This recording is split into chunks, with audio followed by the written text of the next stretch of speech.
Something that's a little less controversial is Starbucks. It is one of the most recognizable coffee brands in the world. John Culver, the CEO of Starbucks Coffee China and Asia Pacific, gave us his insights on the company's expansion into Asia. Let's start with China. That's been one of the main areas of focus.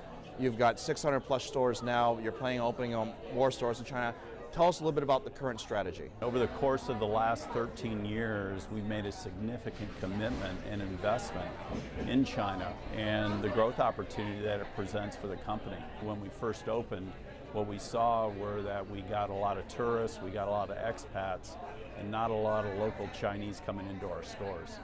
Now we have definitely turned that corner. A lot of people describe Starbucks now as a lifestyle brand in China. Could you explain that a little bit more? Starbucks represents is that gathering place where the communities can come together, where people can bring their family and friends into our stores, relax in a warm and inviting atmosphere, engage with our partners who know them by name, and really bring together the community. Starbucks has said in the past the goal by the year 2015 to have 1,500 stores roughly in China.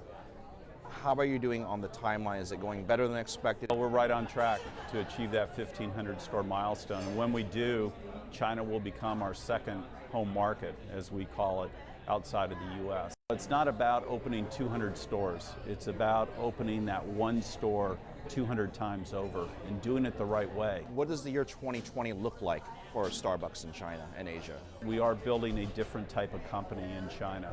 Obviously a company that balances the need for profitability, which public companies do, but more importantly the way in which we give back to the communities. We are building our brand holistically in China. What is the greatest challenge for Starbucks in China in terms of its growth projections? I think it's very important that we continue to be seen as a leader in terms of innovation and providing products that demonstrate our leadership position from an innovation perspective.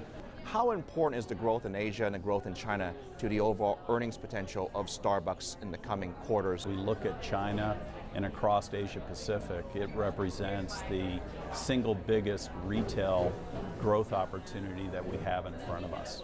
So for the immediate future, we are continuing to make significant investments in our people, in IT infrastructure and supply chain infrastructure so that we can ramp up the growth and continue to accelerate the growth